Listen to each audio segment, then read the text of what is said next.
Hello, everyone, and thank you for joining us for our 2:30 streaming show. I'm a very overdressed Robinson Miles. I'm a very underdressed on assignment today, Casey Mason. Again, filling in for Jamie French here these past couple weeks.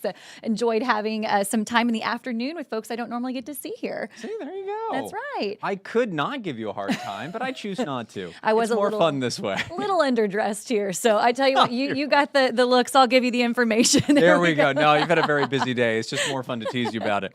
Now, of course, our first headline today, no big surprise, all about our weather right now. Doctors are seeing an increase in heat-related illnesses due to this week's heat wave. They've already seen more patients dehydrated and experiencing chest pains and muscle cramping from spending too much time outside. Really, truly serious thing. Yeah, that's right. Of course, many of the patients say that they're doing yard work or spending time in garages and sheds without air conditioning. Don't be doing that right now. You know, doctors are just encouraging everyone to avoid the afternoon time when wanting to spend time outside. You know, you can do things like opt for those early morning hours. The evenings are a little bit safer, but of course, drink plenty of water and your electrolytes as well, and dress like me, not like this. So yeah, I'm I'm the incorrect example for today. That's right. Of course, this is something we've been saying for a long time. You really do need to take it seriously. You know, they mentioned not even running marathons or anything like that, just yard work, working in areas without AC. You really do need to take it seriously because there could be some serious consequences. Well said, well said. Now, for our second headline here today, something we've been following a long time, we are heading into day 5 of the Patrick Waite triple murder trial. Waite himself is expected to take the stand today. Now, the 78-year-old Waite is accused of killing 3 people, including his wife, in their Hopstock home last May. Now, the state rested their case yesterday afternoon, with 4 witnesses taking the stand, including 3 who were in the home at the time of the shooting. Yeah, that's right. The defense opened their case with 8 witnesses, most of them Patrick's friends, who said he's not a murderer. Patrick's son also took the stand, saying that Patrick and Alma Waite, his wife there, were heading for divorce. Now, we do expect to learn more about that today as Waite, you said, again, takes the stand. And, of course, we do have our crew there in the courtroom. I believe we have our Emma Beck again on this story following this one for us here today. We'll bring you those updates tonight on 14 News. So, of course, a lot happening around the tri-state. Be sure to circle back for 14 News at 4, 5, 6, and 10. That's right. And, of course, as we mentioned, we kicked it off talking about this heat wave. We've got meteorologist Arden Gregory coming up here in just a few minutes, so stand by. She's going to walk you through everything you need to know to be informed. And, of course, just stay safe out there today. Of course. Thanks for joining us. Stick around. Stay informed on your local news and weather throughout the day by watching the 14 First Alert streaming shows. At 8:30 a.m., get your First Alert forecast to plan the day ahead and catch up on the news that happened overnight with the 14 News Sunrise team. In the afternoon, get the latest headlines, forecasts, and a preview of the stories we're working on with the 14 First Alert streaming show at 2:30. And get an in-depth look at the 14 First Alert forecast so you're ready for the next big thing with the 14 First Alert weather show at 9 p.m. Watch the 14 First Alert streaming show that fits your schedule and works best for you. Streaming on your phone by downloading the 14 News app and the 14 First Alert weather app. On your smart TV by using the 14 News streaming app. And stream anytime on Facebook, YouTube, or on 14news.com. Stay connected and stay informed by watching the 14 First Alert streaming shows on your favorite streaming devices.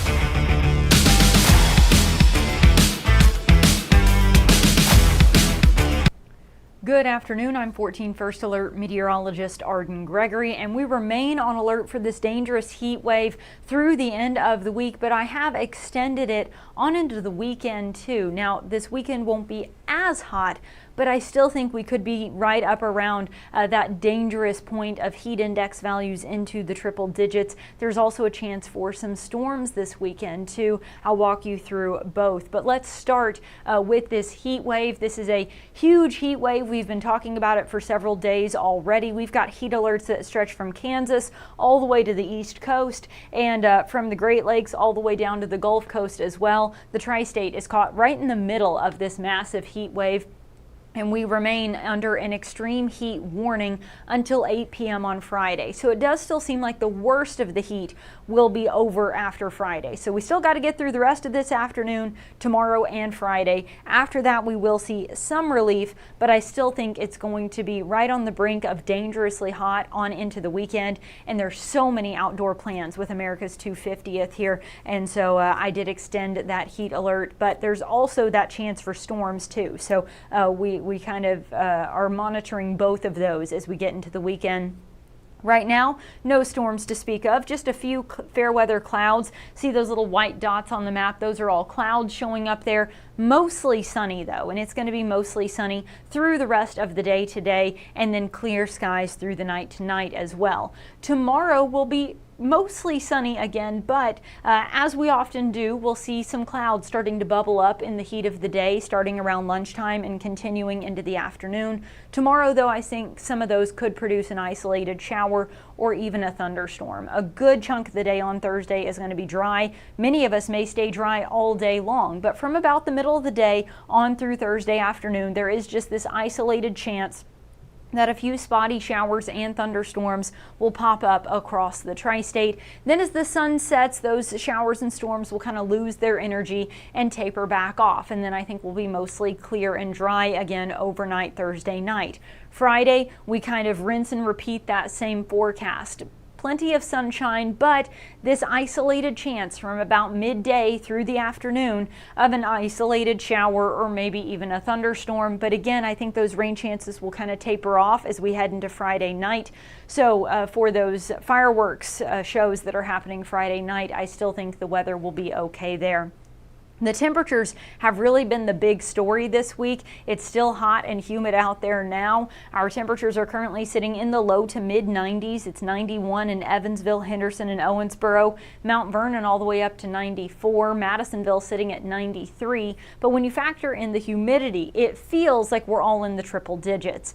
Evansville has a heat index of 102 right now, along with Madisonville. Henderson and Owensboro feeling like 104. Mount Vernon with a heat index all the way up to 108 right now, and it feels so much hotter than it actually is because of the humidity. Our dew points are sitting in the mid to upper 70s. That is extremely sticky. Dew points in the mid to upper 70s means the muggy meter is just maxed out up here. That is just stifling humidity. This is oppressive, soupy, kind of air you can wear humidity, and that makes it so much harder for your body to regulate your temperature, and so that's why it feels hotter than it actually is. Overnight tonight, we don't get a lot of relief from the heat. It'll still be very warm and very muggy even after the sun goes down. And keep in mind, our dew points are in the 70s. Well, overnight, our temperatures will also dip into the 70s. And when your temperature and your dew point are the same, that means the air is at saturation and you end up with fog. And so late tonight into early tomorrow morning, as our temperatures kind of drop back and meet those dew points, I do think we could see some patchy fog late tonight into early Thursday morning. Then Thursday, again, mostly sunny, hot and humid, highs in the low to mid 90s, heat index up into the triple digits again. But there is that chance for some isolated showers and maybe even a thunderstorm Thursday afternoon. And we see that Friday as well. If anything, that might be some welcome relief from the heat. Now, looking at our heat risk. So this is the risk for heat-related illnesses, things like heat exhaustion, heat stroke. Notice we're pretty lit up in red here today, tomorrow, and Friday with this level 3 out of 4 major risk for heat-related illnesses with heat index values into the triple digits. This weekend, we do see some relief from the heat. Back here into more of a level 2 moderate risk of heat-related illnesses, but that's still a pretty good risk. And notice our heat index values still reaching close to, if not even slightly above 105. And 105 is the breakover point where you get into what's called the danger zone. So anytime the heat index is at or above 105, you're at a point where sunstroke, heat cramps, heat exhaustion are all likely, and heat stroke, which can be fatal, is possible if you're not taking care of yourself. So that's part of why I extended that alert into Saturday and even Sunday. Is I still think it won't be as hot as it's been the past couple of days, and as hot as it's going to be Thursday and Friday. It won't be the worst of the heat, but it's still going to be hot enough that I think if you're not taking care of yourself, it could be dangerous. And there's going to be so many people outside this weekend with the holiday. So just keep that in mind. We're still on alert. Strenuous activity should still be reduced, eliminated, or rescheduled to a different, cooler time of day. You need to wear lightweight, light-colored clothing. Drink lots of water. We've been preaching this all week. Hydration starts the night before, right? Don't wait until you're thirsty to start getting a drink of water. Be sipping on water all day and all night, all week this week to stay hydrated, and don't get too much sun. A lot of folks are going to be out at the pools this week trying to cool down, but a sunburn makes it that much harder for your body to regulate your temperature. So just be safe out there. A lot of people wanting the forecast for Independence Day, so give the people what they want, right? It's still going to be hot, still going to be humid. Maybe not as bad as it's been the rest of the week, but still hot, still humid. Highs in the low 90s, heat index probably peaking around 105 to maybe as high as 107 for some of us. There is this chance for some rain on Saturday, and we're still a few days out. A lot could still change, but right now it seems like that rain chance may come in 2 waves. So that is a bit of a change, bit of an update from the information we've had for you up to this point. This is just one kind of example of how the rain might play out. This is showing a chance of a few scattered showers starting Saturday morning, then tapering off through the middle of the day. Middle of the day looking partly cloudy, but mostly dry.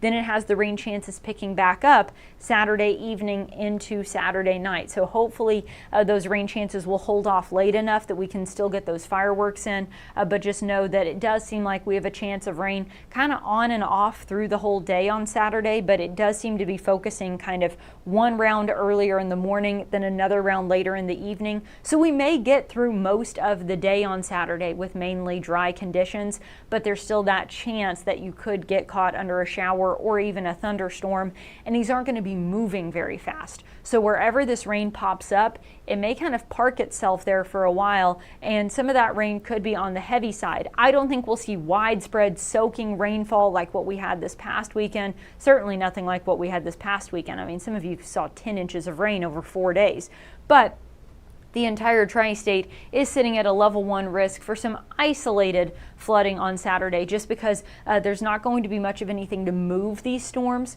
So they may pop up and then just kind of sit there until they rain themselves out. So wherever that happens, you could end up with some isolated flooding issues. So that's just something to keep in mind. Oh, I forgot to shift all my days down as we've moved into the evening here. So the alert just goes through Sunday, and obviously the 4th of July is on Saturday. That always hangs me up when we switch 7 days here as we start looking ahead to tomorrow and into next week there. I do want to mention really quickly, June is, now a wrap. Today is July 1st. For most of the month of June, our heat really wasn't that bad. We didn't get this kind of intense summer heat until the very end of the month. The last 2 days of June were the 2 hottest days in June. Toward the end of the month is also when we got most of our rain. We did have some scattered showers and storms and some beneficial rainfall that helped with our drought earlier in the month. But really, from Thursday through Sunday of this past week, that's when we got the bulk of our rainfall. We got like 7.8 inches of rain in Evansville, and some places in Gibson and Pike County saw more than 10 inches of rain, which is just insane. So in the end, we ended June with nearly 6 inches of surplus rainfall, most of that falling right there in those last few days over this past weekend. Our average temperature was almost right on par with what you would expect for the month of June. But all of that rain there right at the end really put us up and over the edge. Like I said, almost a half a foot of extra rain for the month of June. And so this did end up being the second wettest June on record. The only year that beat us was 1900 with 11.44 inches of rain. And I mean, look at 1996 here, 30 years ago. That was the 5th wettest June, 7.78 inches of rain that year. We got more rain than that just from Thursday to Sunday. So that heavy rain event this past weekend really pushed us up and kind of gave the impression that June was a very rainy month, when in fact we just had a very rainy 4 days there right at the end. I do want to mention the rivers because obviously all that rain runs down into the rivers. Then we did have them rising earlier in the week, but we've had a few days of dry weather now, and so no flooding along the Ohio River. It's already crested, and everybody's river stages are slowly falling now along the Ohio. Looking farther north, we do still have some minor river flooding in Hazleton and New Harmony, but the White and Wabash rivers are slowly falling now. The Little Wabash in Carmi sitting at 22.3 feet right now, expected to climb another foot by tomorrow and then hit its crest and start to gradually fall after tomorrow. Down in western Kentucky, Dundee coming down from some flooding now along the Rough River. Then in Calhoun and in Paradise along the Green River, not at flood stage yet, but man, Paradise is close. Flood stage there is 380. So we're sitting kind of right at that flood stage and expected to climb just a little bit, I mean just a few inches there into that minor flood stage there. Both of those spots expected to crest tomorrow. So some of you are still dealing with a little bit of remnant river flooding as a result of so much rain over this past weekend, but those things should clear themselves up within the next day or two. As for our temperatures, I mentioned we're still on alert for heat through Sunday. Then our temperatures start to drop a little bit, upper 80s to right around 90, which is not unusual for this time of year. We also have some rain, which might help cool us down.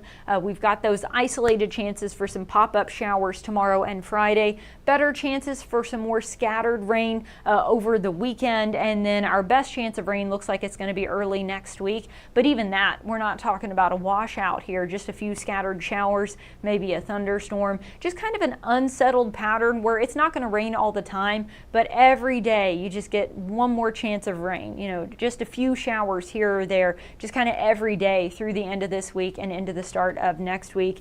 The extended outlook then for the middle and end of next week does show a trend toward near to maybe slightly above average precipitation, along with near to slightly above average temperatures as well. So we've got this kind of warm but unsettled weather pattern as we get into the start of next week, and that might stick with us through the middle and end of next week as well. Checking in on the comments here. You're welcome, Pastor Clyde. Yes, Jake Embry, it's going to be hot today. Thank you for that sarcastic question, Jake. And then Cheyenne Hammond's asking, the rain won't make the heat worse, adding to the humidity. I understand where you're coming from, Cheyenne. After it rains, sometimes the pavement just kind of steams.